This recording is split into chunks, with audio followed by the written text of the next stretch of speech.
Housekiss, welcome to today's Big Brother Over the Top updates and spoilers. Our Housekiss of the day is Christina Dune. What's up, girl?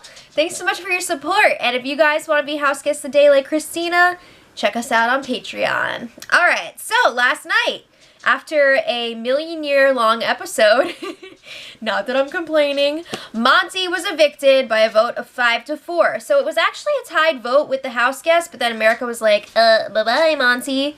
We voted his A out. Alright, so then after the eviction, the late night crew was a little bit confused by that vote because Scott had been telling them that the other side was targeting Chrissy, and they believed him. So they all thought that it was going to be either Monty or Chrissy leaving, you know, depending on how America voted. But also they thought that Whitney was going to be voting with them to get rid of Monty. Did you guys really think that that was going to happen? Like, really? I know that Whitney's kind of been hanging out with them this week, but really? Apparently, she had told Justin that she wasn't voting for Danielle, but she did. I don't remember her saying, I'm voting out Monty. I feel like that was kind of something that they thought, maybe, because, I don't know. It was crazy. Or no, she said that she's not voting out Chrissy. Yeah, because she's voting for Danielle. Something like that. But things got confused, and they thought that Whitney was going to vote with them. She didn't. Okay. So then it was time for the HOH competition, which was called BB Barcode, and this was actually really cool. I'm liking these toned-down competitions this season. It's bringing it back to old school Big Brother, and they're still really interesting to watch, and they have some interesting concepts. So this one, they had wooden planks, black wooden planks on the ground in like a barcode formation. So each long row was divided up into sections. So they had to figure out which plank was the longest, and whoever gave the correct answer first obviously won.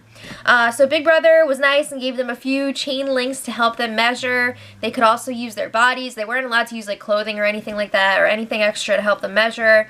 But they were submitting their guesses in rounds of 15 minutes. So, like, you could only guess once per round because they didn't want to have people just, like, guessing numbers over and over and over again, you know, without even measuring anything. So, you only got one guess per round, and they were allowed to talk/work together, which is interesting. I kind of wish the competitions were individual, and then people couldn't work together, but we'll take what we can get.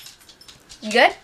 Alright, so most people started out by measuring with their feet, and then Danielle was telling all of her people, like, no, it's too close of a difference to do that, so, like, you have to use the chain links. So most of the people switched over, and then, I mean, it went on for a long time, at least, like, 45 minutes. Scott finally won in the third round. If you were interested, it was plank number 72. Okay. So congratulations, Scott. He's the new HOH. Late Night Crew's like, hey, we lost again. So they're really hoping that America will help them out again because they're assuming that two of them are going to be up on the block. I think that's a safe assumption. And they're hoping America will put up somebody from the other side. You know, it's getting really tiring having to pull all the weight in this alliance. I mean, really? So then the Plastics, on the other hand, who are now calling themselves the Ball Smashers, they're very excited about Scott's HOH win because he's, like, kind of on their side. I mean, last week was really bad for him. He didn't really have anybody, but he did vote with that group, and he is very close with Alex and Shelby. So I think, you know, it's pretty safe to assume that he's with them. But they are nervous about America's nominee because if America puts one of them up on the block, they're not going to have enough votes to save that person. So they're kind of screwed. They're, you know, at America's mercy here unless one of them wins the power of veto. So Scott is telling the girls, like, you're all good with me this week, but obviously we need to win the veto because there's a good chance that America still hates us. So then he's saying, like, you know, in the past I wanted to target Chrissy. This week, though, I don't want to waste my HOH on her. He does not feel like she's a strong competitor, and he wants to go after a bigger target. Okay. So then, a little while later, Morgan was freaking crying, having a breakdown in the storage room. She's happy for Scott, but she's really freaking hangry. Let's not forget she's a have-not this week. People have been eating all the have-not food, like the pickles and the chocolate milk and all that stuff, like the stuff that you can eat besides slop. So, and she doesn't want to eat that slop. So, also, she's the only have-not left for the rest of the week. I'm guessing that it'll be over Friday night at midnight. But Monty has been evicted. Scott is the HOH now. He's not a have-not anymore, so she's all alone. That sucks. So Shelby and Alex were in there trying to cheer her up, and they ended up hiding food in Shelby's golf bag so that Morgan would still have some stuff. I think they hid, like, maple syrup or something. Okay, so then Scott and Shane had a quick chat in the have-not room, and Scott was like, you know, I've got a bad taste in my mouth with Cornbread and Monty being the first two to leave this game, and he's getting a little nervous that maybe Shane and Scott are going to be the next two to leave. And, you know, there's a huge imbalance now, guys versus girls. There's, like, what, like 7 girls and 4 guys left, so scale's definitely tipping in the girls' direction right now. We've seen so many times before, though, that when this happens, the girls end up, like, taking each other out, and it's still, like, evens out at the end, which is sad. I'm not saying that it's going to happen this time. I'm just saying we've seen that in the past. Okay, so Shane is like, yeah, it's becoming a girls' game. The girls are going to be up your butt all week, and by the girls, he means the plastics, and, like, really, you're going to say that? Those are Scott's allies. I don't think that was a good idea to say that, but he said it multiple times, and Scott was like, well, I've got no shortage of targets this week, so I'm not worried. Alright, so then Justin joins Scott in the have-not room. They chat briefly, and Scott lets Justin know, you're safe this week, because when I was at my lowest last week, you stuck by me. I won't forget that. And Justin's like, I already know. I know, for sure. Keeping it 100. Yeah! Alright, so then Justin comes back a few minutes later, and Scott lets him know, like, yeah, again, you're good, Jason's good, you guys were both by me last week. And Scott does still want to talk to Justin more, though. He's hoping Justin will help him figure out how he can fit back into the house, which is, it just sounds so sad, because he really was, like, an outcast. And as much as he screwed up, I did feel bad for him that he didn't really have anybody. But he's hoping, you know, to use this HOH week to his advantage, to get back in with people. So then he brought up how some people last week tried to pin the whole Monty Justin racism thing on him when he had nothing to do with it. So he's saying, like, those pot stirrers, they're gonna be in trouble this week. They should be worried. And Justin was basically like, la la la la la. He doesn't want to know who Scott's putting up. He doesn't want to be a part of that. Alright, so then Scott and the Ball Smashers have a game chat. Scott lets them know that he wants to follow in Alex's footsteps and also put up Shane and Danielle this week. And he's hoping to expose some information in his nomination speech. I'm assuming that means he'll be exposing that 4 guys alliance from the first night with Cornbread, Monty, Shane, and Scott. And he's going to say, like, oh, Shane turned his back on the alliance really early on and voted out Cornbread, then he voted out Monty, blah, blah, blah, can't trust him. So he's really targeting Shane this week, but he's also putting up Danielle. So then they're thinking / hoping that Justin could be America's nominee. No. But they're figuring, like, oh yeah, Big Brother must have aired that whole bathroom flashing incident by now, and, like, America's gonna be outraged. I don't think they care.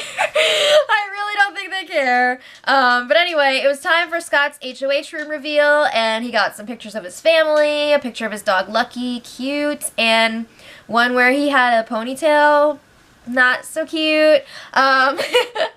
He also got a letter from his mom. His CD was Rush Greatest Hits, and his CD freaking Nick from Freaks and Geeks, didn't he, like, really like Rush? Anyway, he got snacks and stuff. And then Scott lets everybody know he's not going to be calling up everyone individually to talk. So, like, if you want to strategize or whatever, kiss my butt, come up and talk to me. Alright, so Shane takes him up on that offer. He's talking to Scott in the HOH room. And Shane is trying to explain why he voted out Monty. He's like, yeah, he's being two-faced with me, blah, blah, blah, blah. So then Shane, so many S's.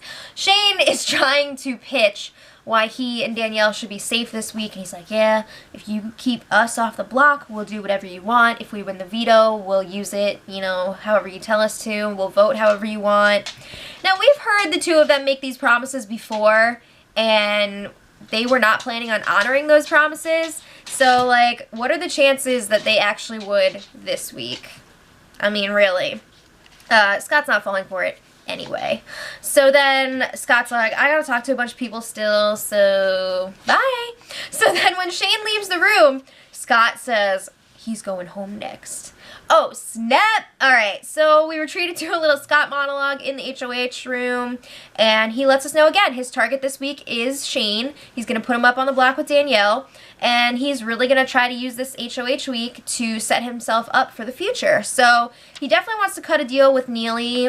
He's thinking like a 1-week safety thing, and this is interesting. He also wants to include Alex in on this deal. He wants to make sure she's going to be around for a while, and she's going to have some sort of disadvantage in the next HOH competition. So he wants to make sure that she's going to be safe. He was also thinking about maybe making a deal with Chrissy, but he's not as sure that he's going to go for that. But definitely Neely. So he's also going to be trying to build trust with Justin and Jason. Of course, he wants to get in good with them because he knows America loves them. All right, so he, speaking of America, he asks for America to give his side a break this week, nominate someone like Justin or Chrissy, give them a fighting chance. Okay, so one last thing from last night. Shane and Danielle are not even trying to hide their, no pants dance. Whatever, I don't care, but Chrissy was awake. That is so messed up. Oh my god. That's all I'm going to say about that. This afternoon, Morgan was upset and crying again. She pretty much only has slop to eat. She's really hating life right now. I feel bad for her, but, that's how it is, girl. This is Big Brother. If you're a have-not, that's how it is. So then, it does suck, though, that she's the only one right now. That must be isolating. So, Neely and Chrissy were chatting outside. These two have really, paired up. Chrissy was saying that she hopes that she can go to the final 3 with Neely and Jason. I'm curious, I guess she's probably still closer to Jason, but she's definitely getting very close to Neely. So they're, it's pretty safe to say that somebody from their group is going up this week. They know it. And it seems like they're hoping it's going to be the showmance, because they're agreeing the showmance is always going to look out for each other before the rest of the alliance. And they know that. So they're like, if we gotta let one of them go, whatever. They're hoping, though, still that America's gonna pull through for them and put up somebody from the other side, because then they'll still have the numbers to get rid of that person. So other than that, today they are all getting ready for the Q&A with Julie, the live Q&A. And then tomorrow, someone will be getting the next care package, which is pick a veto. So it's either gonna be diamond POV, double POV, or boomerang POV. So let me know in the comments, if you guys got the care package, which veto would you choose? And until tomorrow, much love.